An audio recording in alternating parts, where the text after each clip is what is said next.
am Ramisa. Hi, I'm Asir. And I am Derek, or as they know me, Mr. Funk, I guess. Okay, so today we're going to talk about representation. I'm going to start by asking a question. Like, growing up, who do you guys think was someone who was, like, influential towards you? Like, someone you saw as, like, a role model or some, like, public figure that you looked up to? For me, it was actually Michelle Obama when I saw her. Once I, seen her, throughout my life being was the first lady, I thought she was so inspirational. Her and also, Barack Obama. I always thought, oh, wow, they were, the first, African-American presidents in, the history of the United States, which is one of the most amazing things I could ever think of. So, yeah. I also bought her book, and I was really sad that I couldn't go see her in concert, but it's fine. How old were you when he was elected? So he was elected in 2009 or 2008, I believe. So I think I must have been 7 or 8 years old, probably. Were you living in the States at the time? No, I was living in Edmonton. I had just moved from Ottawa to Edmonton at that time. Mm-hmm. Okay. But you had been living in the States. Yeah, I lived in the States. Right? My parents have lived in the States for a really long time. I was born in Hickory, North Carolina, but I was only 2 years old, and then I moved down to Ottawa. So my sister's lived in a lot there too. She lived there for I think 6 years of her life. So But you said Michelle. Yeah. Instead of Barack. Yeah. Why do you think? See, Barack, I could see him being. He was the most prominent person, but to think that he couldn't have gotten there without Michelle, kind of thing, and just to see her struggle of getting from being in Chicago, she was born in, I believe she was born in Chicago, and then her the way she's worked herself up to get to the White House was one of the most amazing things I've ever seen, probably. And what's your background? Where are your parents from? My parents are originally from India. My dad immigrated to the States in, I believe it was 1993, 1992, one of those. And then he was in the States for a while. He was working. Then he went back to India in 1995, and he got married to my mom. Then they both moved to the States, and they lived in the States for a long time, till 2003. That's when we moved to Canada. What brought you in Canada? It was economic opportunities. Because my mom was an illegal immigrant in the States, that we overstayed her visa. My dad had a green card, so they were trying to get her a green card, but they couldn't necessarily they weren't able to go through the process. But in Canada, they were given a really good opportunity. So my dad took the opportunity. He invested all of the money he had into Canada and prayed for the best, and worked out. So it was good. So, Ramisa, I wanted to ask you, who's somebody who you look up to? I think for me, it changed over time. So when I was a kid, I was so much into comic that always those comic characters DC characters were my role model, Batman, Superman, Batman, Supermans were my role model. When it turned into human way later, and it was always been all the celebrities, singers, dancers, was my role model. I don't know why. But which ones? Would they have been minority singers and celebrities, or not necessarily? No, not necessarily. It was always been those hype singers who are super, popular kind of stuff. So did you identify with them? I think a lot of people. Did you see yourself in them? Oh yeah, I did. I in what ways? Yeah, I used to compare myself going into that position, not necessarily being popular, but being someone that people would know me, who am I, kind of thing. Because I think you're definitely justified in identifying with people, but I think a lot of maybe I'm wrong, but would you say some minority people would not identify at all, to be there's no way that I could achieve that, whereas some people like yourself would just be I identify with characteristics, and it's not dependent upon race or gender or anything like that? I think for me it's very different, because Ramisa's looking at their qualities, but for me, if I can't see myself in someone, then I don't identify with them. Like, I don't feel like connected. You know what I mean? Like, it depends on who the person is. Yeah, because I was always like wanted to like fit in myself onto their shoes. Like, oh, how would it be if I were them? I were this, I were Yeah. that. It was more like I would say growing up, I was more like trying to fit into like an identity that wasn't really me because it's what I thought. Like okay, growing up, the only people that I really saw were like white people on TV and like TV shows, and like I didn't have like a specific role model. I liked Barbie, so that was one thing. But like I didn't like see myself in anybody, so I thought like oh, I should be more like them. You know, that's what I thought. It's almost the same, you know, because like I never saw those minority people being that popular or one of the someone who like super what do you call them, media centered people. So I was like, oh, so having that kind of role model is not something great, so why don't I get someone who's, you know, more white or maybe more not like me, so why don't I try to be like them, so might someday I'll turn like them, you know? Yeah, like a Eurocentric kind of idea. Exactly, of, like, yeah. what I was supposed to be like growing up. I thought being white was being normal.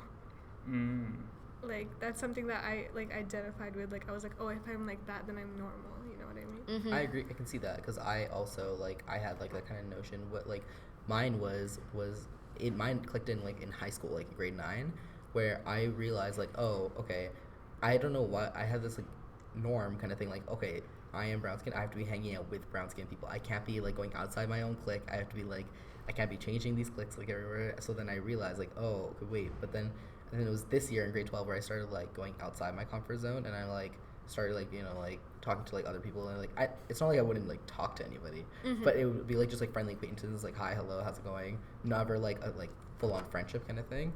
But now I'm like friends with like many different like cultures, and I realized like, okay, this is a lot better than what I had before in just a small little clique of people. I'm not saying that clique is bad in a sense. I'm just saying that you need to like go out and explore kind of thing. Do you think like 8-year-olds now, or like if you were 8 right now, like I think that a lot of media kind of stuff is changing, whereas like Aladdin was the #1 movie in the country, and you have a lot more characters like Mindy Kaling is just like a girl in a rom-com. It's not like she's a stereotypical brown girl in a rom-com. She is the star of a rom-com, and she happens to be a minority. The same thing could be said about Lily Singh as well, where she like has her own like late night show now, and how she's like transformed from being to like embracing her like, culture and everything, and using that to get to her like position of power on like national television kind of thing. So it's also similar to that. Okay, coming back to Aladdin, we had some issues I think with Aladdin. We had like I remember when we were like looking at who was like, the cast. We're not like I don't think we're happy with the lead who's playing Jasmine, because like I'm pretty sure that's Naomi Scott. Correct? Yeah, she's Naomi white. Scott. She is? She is white, yeah. Yeah, and in the one movie, side of her parents are kind of brown, but at the same time, the character should have been someone Arab, yes. but they choose to get a white person and turn her into Arab, which turned more into brown than Arab. Yeah, because like if you look at the movie, it kind of looks like it gives like off an Indian vibe, but it's an Arab movie, and it's like it's just misrepresenting both cultures at the same time. That's really interesting, because before Naomi Scott, she was in this movie called Lemonade Mouth on Disney Channel, and on that I believe she also played an Arab person, where she would like act in the role of an Arab, but like I never realized that she wasn't until like that point. But, yeah, that's really interesting. So do you think that it like would feed into negative stereotypes in that like white people can now essentially be like, well, I'm not racist because I saw Aladdin, and like where they feel like they're being cultured of like, oh, I saw this cultured movie Aladdin, and you're like like, do you think that it like gives us like a false sense of like people thinking that they're becoming more cultured? Yeah, I think it does. And at the same time, I'm more concerned with like the actors, like because there's a large space for like white actors. So I'm like, Is it? so like I'm just angry that they're taking the space away from somebody who's a potentially very talented actor, and she didn't get that chance because somebody took that from her. And it was a role that would have been like meant specifically for her. I think another thing was like we have to remember that Aladdin. I'm pretty sure. Correct me if I'm wrong, but I'm pretty sure it's created by Disney. It was created in America, was it not? It was just interpreted from a story from Arab and like India. It's an Arab story. But yeah, it's basically made from like a white people's perspective of this Exactly. kind of thing. So that's why it's like even in the movie they changed the ending a lot. I don't want to say what was the ending because I know like you guys haven't watched it Spoiler yet. alert. No, Yeah, spoiler so alert. I'm not gonna say it, but they kind of changed the ending that I didn't like it because they just made more like how people wanted to see versus how it was. And I kind of thought that, oh, it's not perfect because whatever the ending was had a cultural aspects on it. And they changed it.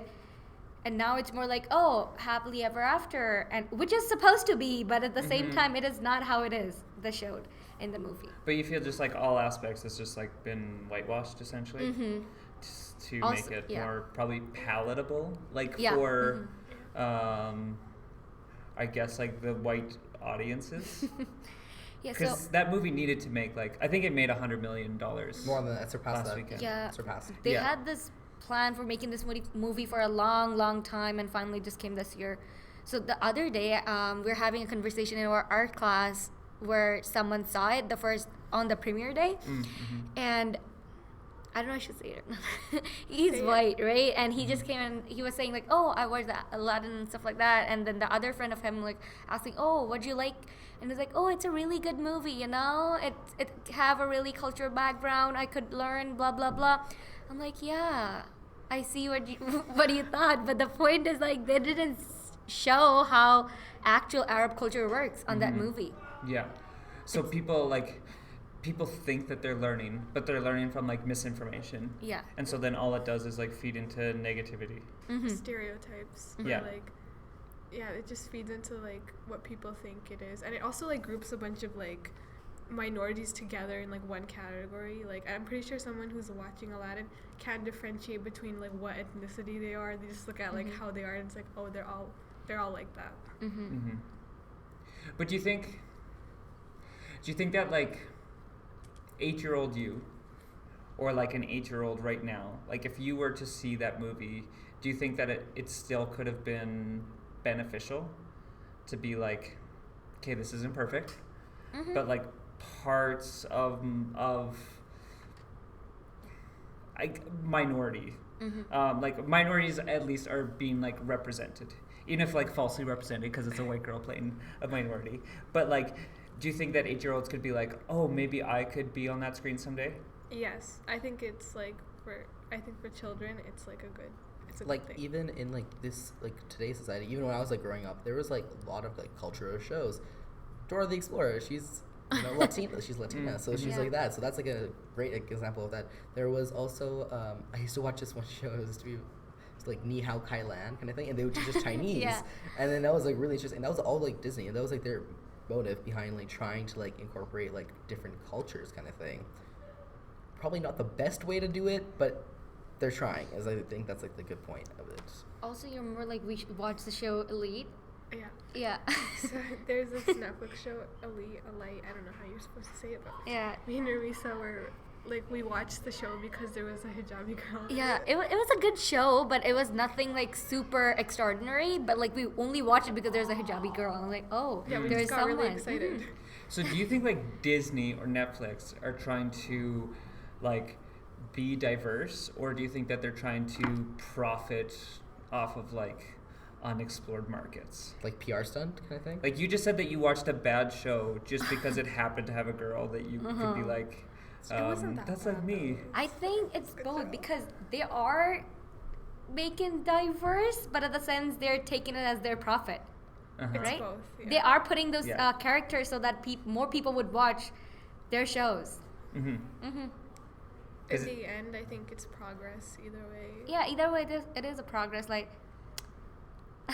Whether they if they whatever their motive is, if it's affecting the customers, it's just like it's a succeeded plan, I guess. Then, like whether their motive is for more money by PR stunts and like those kind of things, or they're actually be trying to be diverse. I mean, the outcome is still like beneficial in a way for everyone else. Yes. yeah, but at the same time, at least people are getting chances, though, right? Better than nothing. Like, I was raised, like for the podcast, I'm 33 and you all are like 17? 17. So I was raised, you know, like the fact that I'm 15 years older is kind of like a full, like almost a generation. And I'm from like a small town, and I just gave no consideration even to like minorities, because everybody around me was just like white. I wouldn't have had any conversations around like Aladdin and misrepresenting. It would have just been like, that's a cool movie, end of discussion. And so the fact that Aladdin gets made, and then there's like a like discourse on like, oh, this character isn't fit for the role, like it allows for conversations that maybe myself or somebody in a small town right now who's like 12 can like go online and be like, oh, I never thought of this. Like, is that positive? Just the fact that then you get to have a conversation of why it's maybe negative representation? I think like, I just think knowing different types of people is important for like everybody's life. Like, even minorities have misconceptions about like other minorities and stuff like that. Like, even like I've learned so much from just being around people who are different from me, and I think it's important to like just expand your like the people you're with.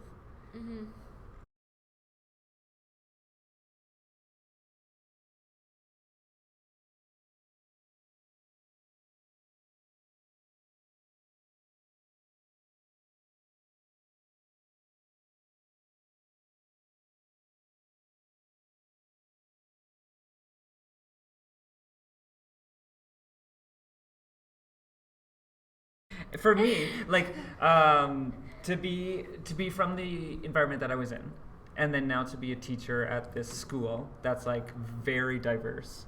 The thing is, like, I have to be ready to like be wrong a lot, or to show like my lack of knowledge. And like a lot of people don't like to show a lack of knowledge. A lot of people like to pretend that they like know everything, because a lot of adults are just like insecure in general, that like we're all just faking it, and everybody's just thinking like, oh, if I say the wrong thing, everybody's going to figure out that I have no idea what I'm doing. And so to have the disposition to be like, oh, I have no idea, please tell me more. It's like people aren't willing to ask questions because they think that it'll make them look dumb. I think it's especially like with the older generation. Yeah. Like, I feel like the people nowadays, like our age people, are like much more willing to admit that they're wrong or that they don't know something, and they're willing to change the way they think. But like older people are just like, I feel like a lot of them just like they think the way they think, and they don't want to change themselves. I think a great example of that is Trump in the States, where he will never admit that he's wrong. No matter what, he could be saying something like totally thing, but he'll just pass it off, oh, it's fake news, right? So like, because, and regardless of his political agenda, whatever that is, but he is like 74 or 75, I think so. So he's like pretty old. So just seeing him, that's like a great example of that, where he will never admit that he's wrong. It could be something like oh, kofefe is an actual word, but like something like that. But like, yeah, something like the stupidest things, and he will never admit it. I think like same can even be said about like parents and stuff. Like, I'm sure there's some things my parents do that I'm just like, okay. We surely don't agree a lot of stuff with our parents.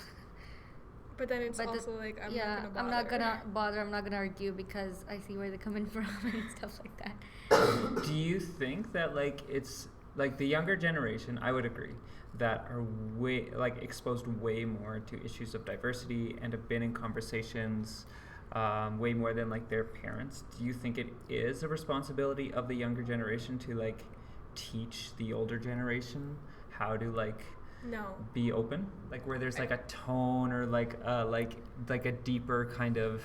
Well, yeah, I mean, if someone says something in like, yeah, if someone asked me something, I never felt like that. But if someone had said like something like, oh, you are this, why you are that, so I'm like, okay, ask me the question first, then you assume what it is. Because people are like, oh, I think, you know how people are like, oh, I think mango tastes sweet, but why is that? I'm like, you question first, like, why mango is sweet. You don't say like, oh, mango is sweet, why is that, right? Okay, so like right now, like we're in the middle of like Ramadan. Yeah. Like, have you had people before being like, you don't even drink water. Not Yeah. even water. Yeah. That's Like- a common question. It's a yearly thing. It's a But yearly with that tone, like, do you look at those people and just like, shut up? Do you ever want to like, have you ever been insulted by the way that people ask Oh, yeah. questions? It depends on who the person is. Like, Yeah. if someone's talking to me and they're genuinely, they just don't know, and like, I can be forgiving about that because I'm like, okay, it's not like your fault that you don't know more. But if it depends on the tone a lot for me. Like, if Yeah. you say it in a rude tone, I'm not gonna talk to you. Like, for example, like, I think it was like last week or something that Mr. Schellenberg, we were in his room at lunch, and he's like such an amazing guy, like those kind of things. So then he heard us talking about fasting, and then he's like, wait, you can't even have water? Like, he's like, not even water? And he just had this like shocked look on his face. And I was like, yeah, not even water. And he's like, wow, that's rough. And I was like, yeah, it's pretty rough, especially like during like the summer months. And he's like, yeah, that's terrible. And then he's like, I never knew that you can't have water either. He's like, I knew there was fasting. So in that sense, I was like, it's not like Yeah. ignorant or anything. It's just Yeah, he it's not honestly didn't aggressive. know. But then there's other situations where people will be like, oh, not even water? They're like, but I'm sure you can have it. Like, you know, no one will mind if you have just like a little sip or something like that. That's the tone where I'm like, okay, that's like borderline for me kind of thing. Yeah. Or like when It's people like, God like, won't mind. Like, I think I agree with that. Like, it's just when someone comes off as a little bit like they're trying to learn, but they come in thinking they already know everything. arrogance kind of Yeah. thing. Yeah. I don't like that. What about you? Like when you first started like your teaching in Baltimore, what do you thought when you saw like a lot of diverse people? Because I remember Well, it's- you came in as an intern Mhm. in our grade 9 English class. But it's different for me because like I'm a white male. Like there's a lot of privilege that comes along with that. So then when I walk into a space, there's like the world has told me ever since I was little that like you deserve to be here. Like your voice is valid. Like you're allowed to be present. Which would be totally different if I was walking into as a minority walking into like a dominant space to be like I deserve to be here. So at first, like there was a lot of like probably like bravado or arrogance because of like the societal kind of message,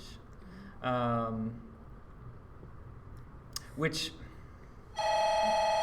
that's the second bell.